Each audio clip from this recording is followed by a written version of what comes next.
मैं करंट समझा रहा हूं कि कितना गलत तरीके से आपको करंट समझाया जाता है। जो लोग साइंस पढ़ते हैं और पढ़ाते हैं, मैं उनके सामने बोल रहा हूं और मैं उनके समान से बोल रहा हूं। तो इसका मतलब है कि बिजली, ऊपर से पानी गिरा, डायनेमो घुमा, उससे इलेक्ट्रिक मैग्नेटिक इंपल्स पैदा होती है, पोटेंशियल डिफरेंस पैदा होता है, तो करंट बहना शुरू हो जाता है, पॉजिटिव टू नेगेटिव। यही है। तो यहां शब्द है बहना। बहना का, बहने को अंग्रेजी में क्या कहते हैं? करंट। क्या कहते हैं? करंट। करंट का मतलब क्या होता है? बहना। कहां से आया? डायनेमो से किस में गया? नहीं, पहले पानी में था। पानी बहता है, पानी से किस में आया? डायनेमो में। डायनेमो से किस में आया? करंट में ना, वायर में। और वायर से कहां आया? बल्ब में। और यहां आके वो करंट क्या हो गया? खत्म हो गया। हुआ? अच्छा, कितना करंट खत्म हुआ?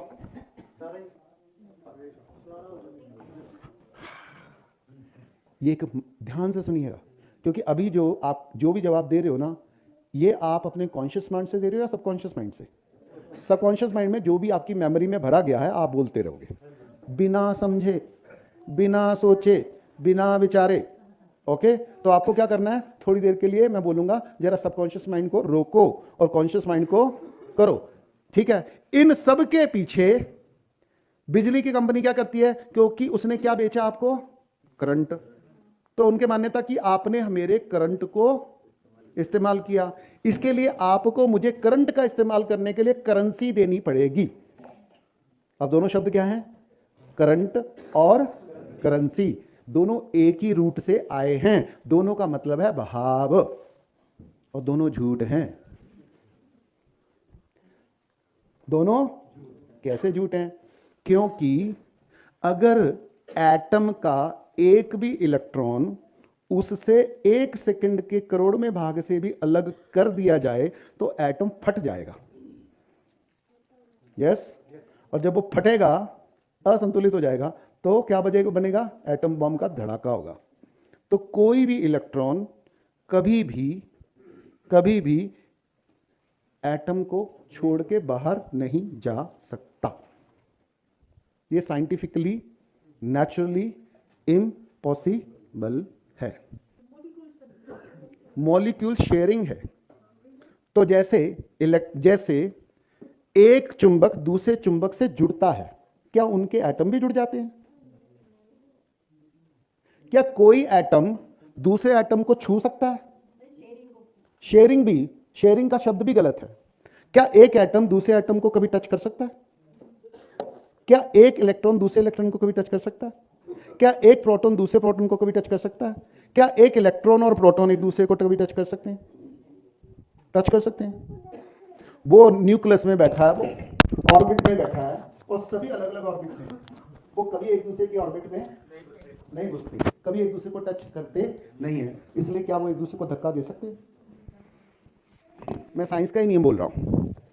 क्योंकि होता क्या है कि हम आधे अधूरे नियम को आधे अधूरे समझते हैं, बाकी उसमें मान के चलते हैं कि इतना ठीक है, बाकी भी ठीक होगा। इसलिए हम उसको पूरा विचार करते नहीं है। हम कहते हैं कि समझदार आदमी जो कहते होंगे वो ठीक है। ठीक है, आपने मेरी एक बात सही मान ली तो आप मानते हैं ये आदमी सच्चा है, ये ठीक बोल रहा है, तो मेरी दूसरी बात भी आप मान लेते हो। तो हम क्या करते हैं कि साइंस के इंस्ट्रूमेंट ठीक काम करते हैं, इससे करंट का सिद्धांत भी ठीक ही होगा। कभी हमने उसके ऊपर इंक्वायरी नहीं की। मित्रों, करंट तभी बहता है अगर सर्किट हो। तो अगर इलेक्ट्रिसिटी का करंट आपके घर तक आता है तो क्या वहां सर्किट पूरा हो जाता है या अधूरा रहता है? नहीं होता। आपके आता है तो आपके घर से वो जाता भी है, और जो आपके घर से चला गया उसका बिल कौन देगा? और वो कहां जाता है? वापस उनके पास। जो उनके पास से आया था उनके पास में चला गया, तो पैसा किसका दिया आपने? हेलो, सर्किट क्लोज हो गया, वहां जाके सर्किट खत्म नहीं हो जाता। अगर वहां से उसने सर्किट तोड़ दिया तो इलेक्ट्रिसिटी बहनी बंद हो जाएगी। तो अगर इलेक्ट्रिसिटी करंट है तो जितना आया था उतना, तो बिल का आएगा।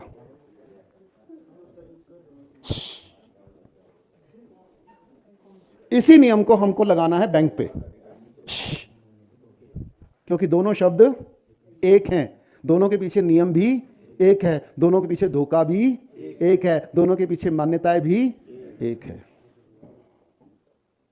पहला। दूसरा, एक इलेक्ट्रॉन कभी भी बहता नहीं है, अगर वो बहने लगेगा तो तार कोई टूटती है। तीसरा, इलेक्ट्रिसिटी इलेक्ट्रॉन से पैदा नहीं होती है। इलेक्ट्रिसिटी इलेक्ट्रोमैग्नेटिक फील्ड से पैदा होती है, और इलेक्ट्रोमैग्नेटिक फील्ड किसी स्टेशन से, किसी डैम से, किसी पानी से, किसी स्थान से, किसी इंस्ट्रूमेंट से आती नहीं है। इलेक्ट्रोमैग्नेटिक जो फील्ड है वो हर जगह है, हर स्थान पे है, हर रूप में है, हर रंग में है, हर वस्तु में है। जैसे आकाश हर जगह है, वैसे इलेक्ट्रोमैग्नेटिक फील्ड भी हर जगह है। राइट? तो फिर तुम काहे का वसूली कर रहे हो? वो कहते हैं आपके पास तक हमने वायर लगाया, ये सब लगाया, डिस्ट्रीब्यूशन किया, इसका चार्ज वो तो वन टाइम लगाया था, तो उसका वन टाइम चार्ज होगा। और फिर आप, क्योंकि वन टाइम का तो कोई चार्ज लेता नहीं है, तो चार्ज किसका दिया जाता है? मीटर का चार्ज किसका दिया जाता है? अच्छा, मीटर में कोई इलेक्ट्रिसिटी होती है? मीटर क्या कोई इलेक्ट्रिसिटी पैदा करता है? क्या मीटर इलेक्ट्रिसिटी को रोकता है? क्या उसको वो स्टोर करता है? क्या वो लेता है? क्या वो देता है? वो सिर्फ आपको नंबर दिखाता है, और वो नंबर को बता दिया जाता है इतनी इलेक्ट्रिसिटी कंज्यूम की। अच्छा, कंजम्पशन का मतलब क्या होता है? अगर आपने इलेक्ट्रिसिटी कंज्यूम कर ली तो अगले घर में इलेक्ट्रिसिटी बढ़ जानी चाहिए थी या कम हो जानी चाहिए थी? होती है। तो उनका उससे बोलो कि तुमने इलेक्ट्रिसिटी दी तो तेरा क्या कम हो गया वो बता दे।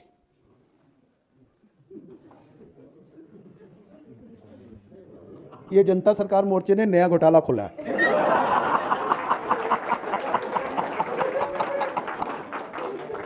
जिसको कहते हैं पावर बिजली घोटाला।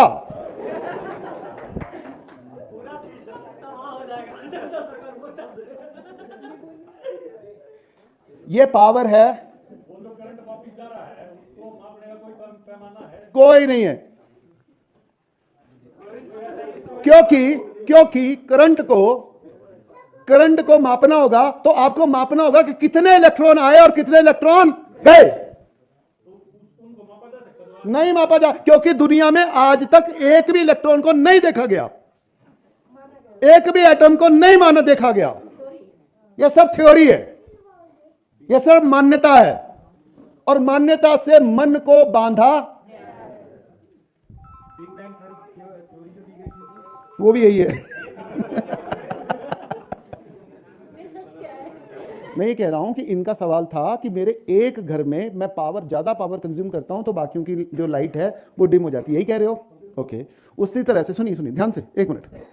जब आप मोबाइल इस्तेमाल करते हो तो एक का पावर, जब आप डाटा इस्तेमाल करते हो ना, तो एक डाटा ज्यादा यूज करता है, एक मोबाइल में एक होता है, तो दो को करता है तो कम हो जाता है, तीन यूज करते तो और स्पीड कम हो जाती है, चौथा करते तो और कम हो जाती है। यही होता है ना? तो आपको कई सारे सवाल आएंगे ऐसे, तो उनका जवाब भी तो आना चाहिए ना। हाँ, तो ये डाटा की जो फ्लक्चुएशन है ये कैसे होती है?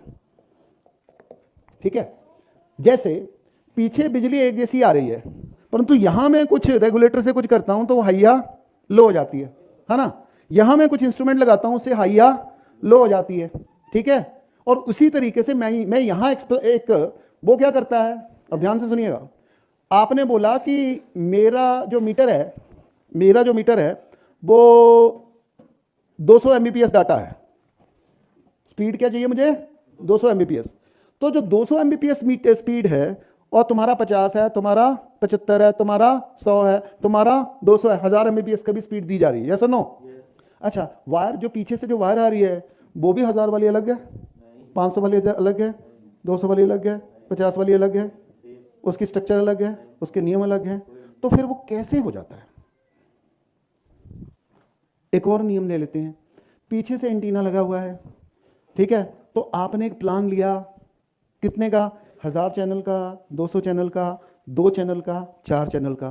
तो जो सैटेलाइट ने फेंका वो 1000 ज्यादा फेंके इसके घर में, वो तो सही में है, पर तुम्हारे टीवी में 4 ही चैनल आ रहे हैं, राइट? और 85 की चीज़ में 1000 आ रहे हैं। डिश तो सेम है, वायर सेम है, ऊपर से सैटेलाइट भी सेम है, रिले भी सेम है, ये कैसे हो गया? ये डिस्ट्रीब्यूशन और प्रोडक्शन दोनों अलग अलग सिस्टम है। तो आपका जो चार्ज है, जो डाटा है, वो डिस्ट्रीब्यूशन के थ्रू आ रहा है। तो वो फर्क पड़ रहा है, वो किस में पड़ रहा है? डिस्ट्रीब्यूशन में। प्रोडक्शन में सेम है। क्लियर हो गया? क्लियर हो गया? प्रोडक्शन क्या है? सेम है, डिस्ट्रीब्यूशन डिफरेंट है। वो बिल्कुल ऐसी बात है कि पिछले साल मैंने 1000 मण आम आए थे, ठीक है, 1 रुपया मण बिका, तो आपकी जेब में कितना आया? 1000। इस साल 1000 ही मण आए पर कीमत 2 रुपया हो गई, तो आपकी जेब में कितने आए? तो ये प्रोडक्शन का प्रॉब्लम है या डिस्ट्रीब्यूशन का प्रॉब्लम है? तो मनी किस में लगती, किस में काम आती है, प्रोडक्शन में या डिस्ट्रीब्यूशन में? रेगुलेटर किस में काम आता है, प्रोडक्शन में या डिस्ट्रीब्यूशन में? मीटर किस में काम आता है, प्रोडक्शन में या डिस्ट्रीब्यूशन में? और जो इलेक्ट्रिसिटी की जो वोल्टेज ऊपर नीचे हो रही है, वो प्रोडक्शन में हो रही है या डिस्ट्रीब्यूशन में हो रही है? तो समस्या कहाँ है? और डिस्ट्रीब्यूशन किसके कंट्रोल में है? और आप पैसे प्रोडक्शन के लिए देते हो या डिस्ट्रीब्यूशन के देते हो? आपको लगता है कि आप प्रोडक्शन के दे रहे हो, पर वो असल में किसका चार्ज कर रहे हैं? ओके,